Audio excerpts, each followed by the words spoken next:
In today's video, we continue our NHL season preview series with teams in the Pacific Division. Today, we look at the Anaheim Ducks. What should we expect for them for the upcoming 22-23 season? We'll discuss that coming up next. So welcome back to another video here at Top Shelf Hockey. As I mentioned today, we're getting ready to preview the Anaheim Ducks 22-23 season. Of course, we still have a few teams left to do here before the season gets underway, so stay tuned. There's still a handful more videos to complete this series. If you're new to this series, basically how this works is we're going to go a quick recap of the 21-22 season, take a look at some key team stats, recent playoff history, performance, take a look at how the team has changed, what prospects might have an impact this year, and then we'll look at their projected lineup and discuss how I think they're going to do for the upcoming year. So let's first get started with a 21-22 season recap. Of course, last year was not kind to the Ducks, but as they continue to go through this rebuild, they finished 7th place in the Pacific with a record of 31, 37, and 14 for 76 points. They scored 232 goals for 22nd in the league, giving up 271 for 23rd in the league. Power play was pretty solid, though, I must say. 21.9% is really respectable, especially considering the amount of youth on the team. 14th best in the league. And the PK was very respectable as well. 80.8% success rate for 10th best. So overall, special teams were pretty good. Obviously, 5-on-5 play is certainly where things need to get better.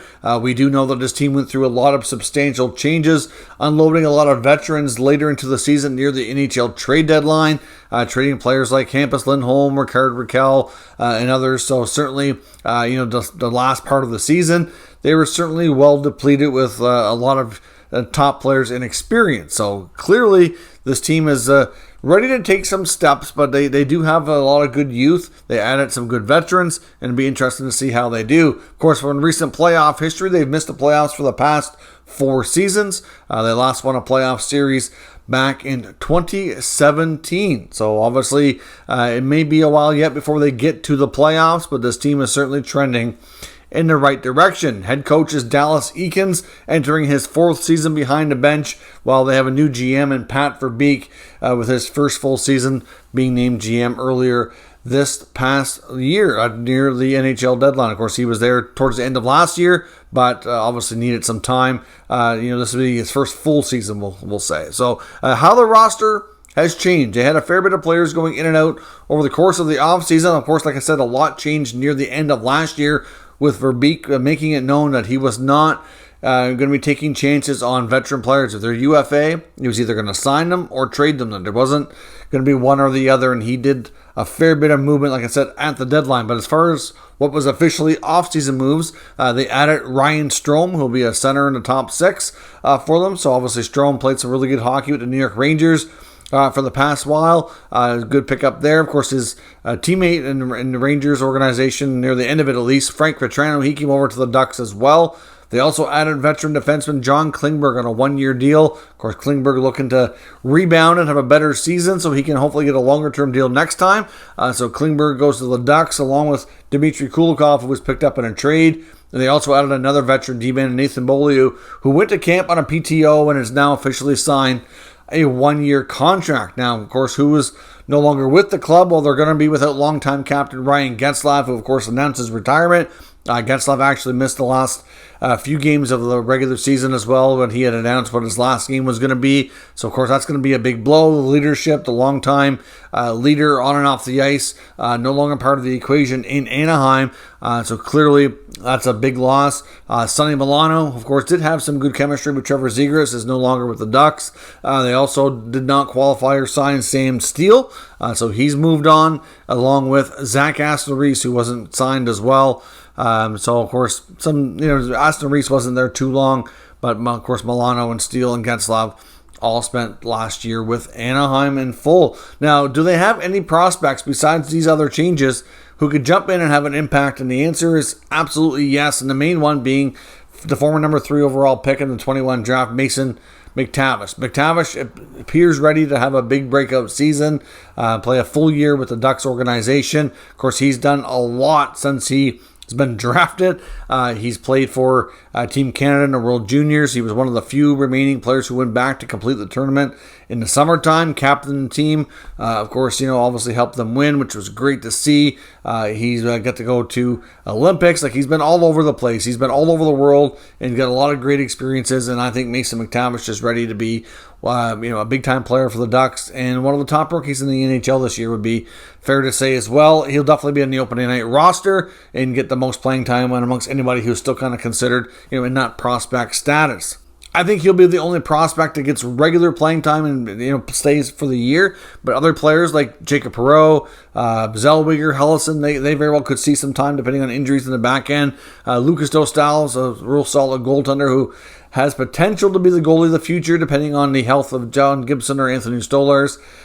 Could see some time in the NHL as well. So we'll take a look now at their projected lineup. How are the Ducks stacking up going into the regular season here? And you're looking at a first lineup, probably Trevor Zegras with Frankie Vatrano and Adam Henrique. Your second line, probably going to be Ryan Strome, Troy Terry, and Max Comtois. Now, these are the projected lineups from dailyfaceoff.com. You could see Troy Terry with Trevor Zegras as well. That wouldn't be shocking. You put Vatrano with Strome. Of course, Vatrano and Strome both came to Rangers. They didn't play together a ton, but still, Terry might connect better with Zegras. We've seen some of that last year a bit, so we'll see how things go. I know Terry was played a lot with Ryan Getzlaf too before he hung him up, so we'll see where things go with this lineup. But to me, that's less likely your players in the top six. I can also see Mason McTavish, who right now we have penciled in as a number 3 center.